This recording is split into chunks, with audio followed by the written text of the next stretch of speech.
विनम्र अभिवादन। मी हुसेन सिकंदर मुजावर मांजरे हायस्कूल मध्ये मी कोड क्रमांक 13 आपल्या समोर विषय मांडत आहे माझी मायभू संतांची।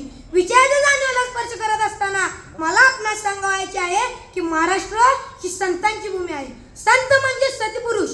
जगाच्या कल्याणात संतांच्या विभूती, जगाच्या कल्याणात संतांच्या विभूती, देह कष्टविधी परोपकारी परोपकारी ही संतांची खरी भूमी आहे। संतांच्या साहित्याचा आत्मा भक्ती बरोबर समाज प्रबोधन समाज कल्याण हा आहे। संत परमेश्वराकडे काही मागत नाहीत, परंतु बुडता जन न देखवे डोळा, बुडता जन न देखवे डोळा, येतो कळवळा म्हणूनी म्हणूनी। यासाठी श्री चक्रधर स्वामी, संत ज्ञानेश्वर, संत नामदेव, संत एकनाथ, संत तुकाराम, वारकरी संप्रदायातील सर्व संत, त्याचबरोबर संत कबीर, संत गुरुनानक, संत महात्मा बसवेश्वर यांनी आपल्या साहित्यातून, आचरणातून, वर्तनातून, कीर्तनातून व प्रवचनातून विश्व कल्याणासाठी परमेश्वराकडे साकडे घातले आहे। संत ज्ञानेश्वरांच्या ज्ञानेश्वरी या ग्रंथात पसायदान आहे। पसायदान म्हणजे मानवाच्या कल्याणासाठी केलेली विश्वात्मक प्रार्थना। आपली वैयक्तिक इच्छा पूर्ण व्हावी म्हणून आपण प्रार्थना करत असतो। ही प्रार्थना आपल्यापुरतीच मर्यादित असते, परंतु संत ज्ञानेश्वरांनी पूर्ण जग सुखी करण्याची विनंती ही परमेश्वराकडे केलेली आहे। संत ज्ञानेश्वर ज्ञानेश्वरी ग्रंथ सांगून त्या पूर्ण करण्याच्या तयारीत होते, तेव्हा त्यांना निवृत्तीनाथ म्हणाले, आपण ग्रंथ लिहित आहात तेव्हा देवापाशी सगळ्यांसाठी काहीतरी मागा। यावर संत ज्ञानेश्वर त्यांना म्हणतात, मी आधी देवापाशी मागितले आहे, ते म्हणजे आम्हा सर्वांना चांगली बुद्धी द्यावी। यावर संत ज्ञानेश्वरांना निवृत्तीनाथ म्हणतात, आपण ग्रंथाचा समारोप करत आहात म्हणून प्रार्थना येणे आवश्यक आहे। यावर संत ज्ञानेश्वर निवृत्तीनाथ यांना म्हणतात, तुम्ही जे मंगलचरणात म्हटले आहे ते आता विस्ताराने सांगा। त्यातून पसायदानाची निर्मिती झाली। संत ज्ञानेश्वरांची ही प्रार्थना मराठी मनाच्या स्मरणात आज देखील कायम आहे। पसायदान म्हणजे, पसायदान याचा अर्थ मानवाच्या कल्याणासाठी परमेश्वराला विनम्र मनाने हात जोडून केलेली विनंती म्हणजे पसायदान होय।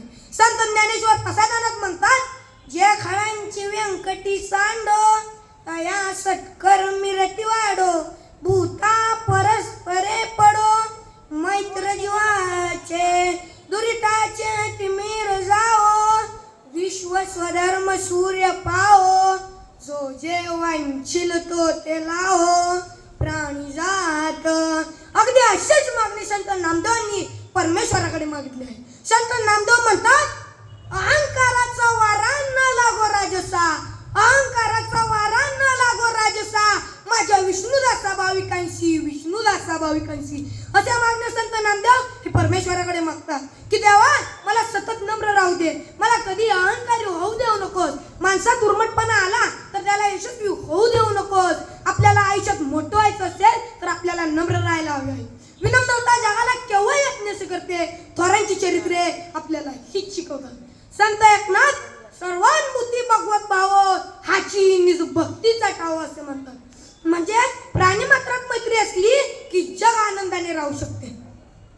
मैत्री म्हणजे नुसतं देणे घेणे नव्हे, तर मानवी सुख दुःखाची सहृदयाने समरस होणे, दुसऱ्याच्या आनंदात आनंद मानणे, दुसऱ्याच्या दुःखात त्याला आधार देणे, आपला आणि परका असे मनात कधीही न आणणे, असे झाले तरच जीवाचे मित्र होते। संत एकनाथ सर्वानुभूती भगवत भाव असे म्हणतात, तर संत ज्ञानेश्वर यासाठी भूता परस्परे पडो, मैत्र जीवाचे असे म्हणतात। संत तुकारामांनी संत संग देई सदा असे मागणे मागले, म्हणजे संतांच्या संगतीमुळे चार माणसं एकत्र आली तरी सुद्धा मोठे कार्य उभे राहिले। संत रामदास स्वामी यांनी विश्व कल्याणासाठी प्रार्थना केलेली आहे। ते म्हणतात, कल्याण करी देवराया जन हेतु विवरी, कल्याण करी देवराया जन हेतु विवरी, तळमळ तळमळ होतची आहे हे जन हाती धरी, हे जन हाती धरी। म्हणजे संत रामदास स्वामी यांना जनहिताची तळमळ वाटते, म्हणून ते परमेश्वराकडे सर्वांचे कल्याण कर असे मागणे मागतात। संत तुकडोजी महाराजांनी आपल्या ग्रामगीतेतून स्वच्छतेचे महत्त्व सांगितले आहे। ते म्हणतात, माझे गाव आहे देवाचे मंदिर, अशा मंदिरात मानव देवमूर्ती सुंदर असे संत तुकडोजी महाराज म्हणतात। संत गाडगे महाराजांनी आपले समाज प्रबोधन करत असताना प्रत्यक्ष कृतीवर भर दिला आहे। वेळ वाया घालवणे, व्यर्थ गप्पा मारत बसणे हे संत गाडगे महाराजांना मान्य नव्हते. तर याऐवजी सर्वांनी शिक्षित व्हावे. शिक्षणामुळे माणूस सुसंस्कृत व्हावा, शिक्षणामुळे माणूस जोडला जावा, त्यातून मानवाचे कल्याण व्हावे, हे संत गाडगे महाराजांची अभिप्रेत आहे.